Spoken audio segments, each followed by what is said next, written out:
بسم الله الرحمن الرحیم. السلام علیکم ورحمت الله وبرکاتو. د امت رادیو ډیرو قدرمن اوریدونکو ستړي مشئ تاسو را بولم د دې مهال مهم خبرونو ته. نن د 1440 هجری قمری کال د محرم الحرم شپږشتمه چې د 1403 هجری شمسی کال د زمری 19مه چې د 2024 کال د اگست لومړۍ نیټې سره برابر ده. په سر کې د مهمو خبرونو سرټکی. په تیر یو کال کې د 800 میلیارډ افغانیو په ارزښت پانګونه او د 8 میلیارډ ډالرو په ارزښت د پانګونې ژمنه شوې. د کډوالو او راستنیدونکو چارو وزارت سرپرست پکتیا ولایت ته سفر کړی.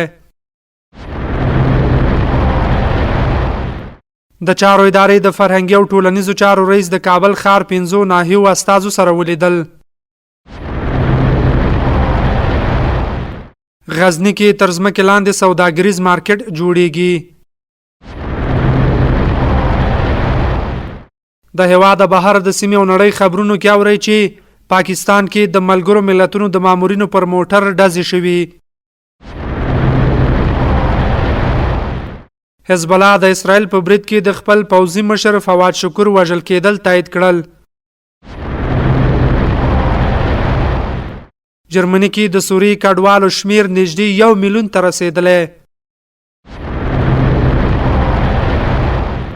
ډیر ښه راغلاست. اوس هم بشپړ خبرونه.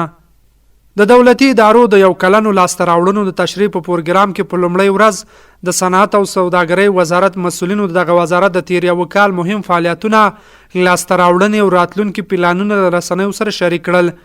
په همدې مناسبت د حکومت د اطلاعات او رسنیو په مرکز کې جوړه شوې غونډه کې د صنعت او سوداګرۍ وزارت معین مولوي احمد الله زاهد وویل چې دغه وزارت د اسلامي امارت د اقتصاد محوره پالیسۍ له مخې د خصوصي سکتور ملاتړ ته په خپلو لومړیتوبونو کې ځای ورکړی او د اسلامي امارت د کاري اصولو په رڼا کې لازم ګامونه اوچت کړي دي.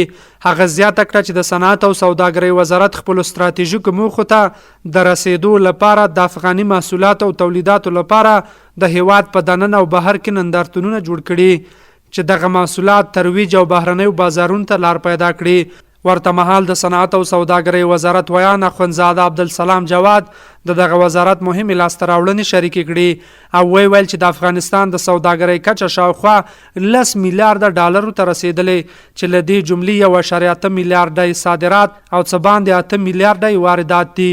اخوندزاده زیاته کړې چې په تیر یو کال کې 100 کارخونې پرانیستل شوي، شاوخوا 1000 تولیدي او صنعتي شرکتونو ته جوازونه او څه باندې 650 شرکتونو ته تعرفې ورکړل شوي.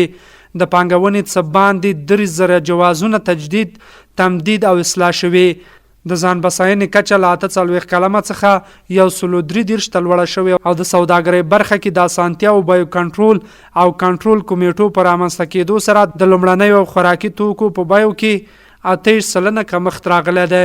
د صنعت او سوداګرۍ وزارت د مسؤلینو څرګندونو له مخې په افغانستان کې بیلابېلو سکتورونو کې د شاوخوا 800 میلیارډ افغانیو په ارزښت پانګونه شوې چې تر ټولو زیاته پانګونه د قانونو په برخه کې شوې ده چې شاوخوا 1506 میلیارډ افغانۍ دي او د 8 میلیارډ ډالرو په ارزښت د پانګونې ژمنه هم شوې ده.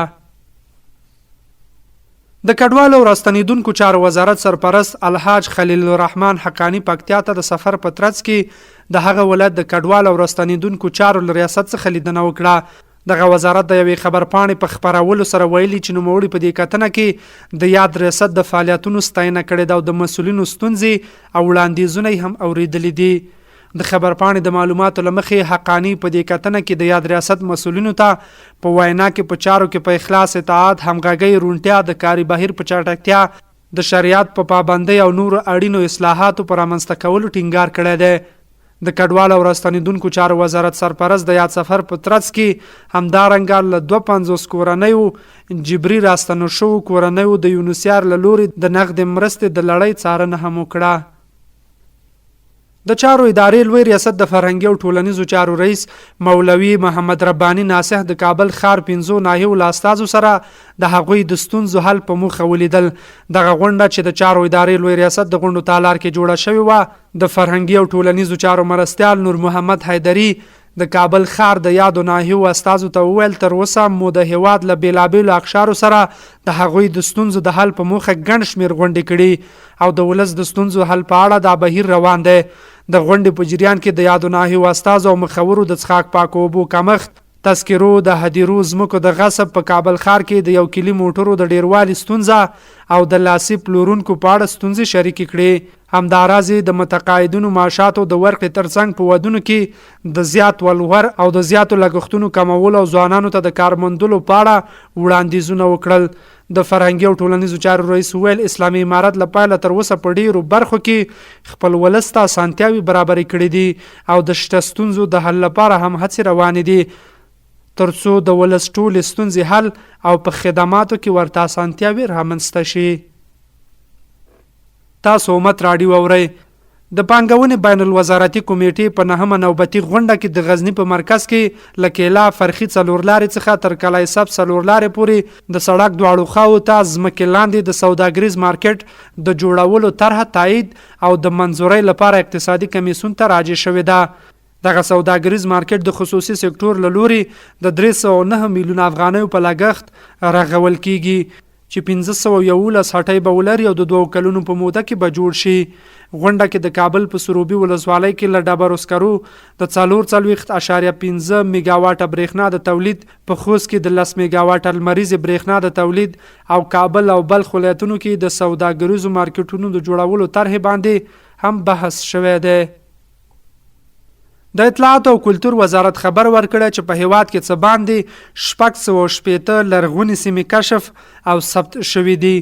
د اطلاعات او کلتور وزارت د لرغون پیژندنې ریاست مسؤلین وایي چې د اسلامي امارت له واکمنېدو وروسته په تیرو 3 کلونو کې توانېدلي چې د خپل تخنیکي او مسلکي ډلو په همکارۍ د هیواد په بیلابیلو ولایتونو کې 658 لرغونې ساحې تشخیص او ثبت کړي.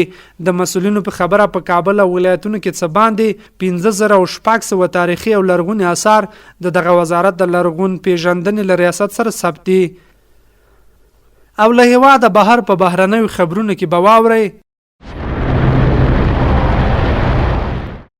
پاکستانی پولیس وایي یوې ډلې وسلوالو پرون د دې هیواد په شمال لویدیځ کې د ملګرو ملتونو د مامورینو په موټر ډزې کړي خو چاته پکې زیان نه دی رسېدلی. پولیسو ویلي چې موټر د مرمۍ ضدو او د ملګرو ملتونو پراختیایي ادارې سیمه ییز مامورین پکې سپاره وو. پیښه د خیبر پښتونخوا ډیره اسماعیل خان کې شوې. د دې ولسوالۍ د پولیسو مشر عبدالسلام ویلي چې په برید کې د پروژو خدماتو لپاره د ملګرو ملتونو د ادارې سیمه ییز مامورین په نښه شوي وو. سلام ویلي چې په موټر کې سپارو کسانو ته هیڅ کوم زیان نه دی رسېدلی او زیاته کړې ده چې پولیسو د بریدګرو پیدا کولو لپاره د لټون عملیات پیل کړي دي. تر اوسه هیڅ کومې ډلې د دې برید د کولو ادعا نه ده کړې. د لبنان د حزب الله ډلې د اسرائیل په یو برید کې د خپل پوځي مشر فواد شکور وژل کېدل تایید کړل. اسرائیل وړمه ورځ وویل چې د حزب الله دغه قومندان د لبنان د پلازمینې بیروت په یوه څنډه کې په نښه کړی دی. فواد شکور تورن دی چې د جولان په لوړو هغه توغندیز برید کې لاس لري چې د همدې ونې په پیل کې د فوټبال پر یو میدان وشو او لږ تر لږه 12 ماشومان او ځوانان پکې ووژل شول. د جرمني خبري اژانس بیګانه وخت لیکلي حزب الله پر خپل دغه پوځي مشر د اسرائیل برید ناوړه او جدي جنایت بللی دی. اسرائیل په دې ډول عملیاتو سره غواړي چې سیمه نوره هم جګړې ته ورټیل وهي. او د بهرنیو خبرونو وروسته دا چې په جرمني کې له یوې نوې احصایې سره سم له 2015 میلادي کال څخه د 2023 تر پایه دغه هیواد ته نږدې 1 میلیون سوریاوالو پناه وړي. د اروپا د احصایې د مرکز له راپور سره سم اوس له هرو 10 سوریاوالو څخه یو په جرمني کې اوسي. په راپور کې د جرمني د استخدام د فدرالي ادارې د معلوماتو پر اساس ویل شوي سره له دې چې سوریایي کډوالو ژمنې کړې وي چې د جرمني په اقتصاد کې به جذبېږي. خو لا هم څه باندې 15,000 سوریایي کډوال له حکومت څخه مرسته یا سوسیال اخلي او هغوی چې سوسیال نه اخلي د کور کرایه او نور امتیازونه لا هم له حکومت څخه ترلاسه کوي. د جرمني حکومت په 2023 میلادي کال کې پر کډوالو نږدې 50 میلیارډ یورو لګولي چې دغه هیواد د بودیجې د پام وړ برخه ده. د دې احصایې له مخې په دې هیواد کې د افغان پناه غوښتونکو شمیر هم زیات شوی تر دې چې په 2023 کې 4,19,410 تنه ثبت شوي چې د 2014 کال 6 برابر دي. د دغو افغانانو نږدې نیمایي له حکومت څخه سوسیال اخلي او لوی اکثریت د دولت په مرسته ژوند کوي. د امت راډیو ډیرو قدرمنو اوریدونکو دا او تر دې مهاله مهم خبرونه. تر بیا د خدای په امان ښه وخت ولرئ.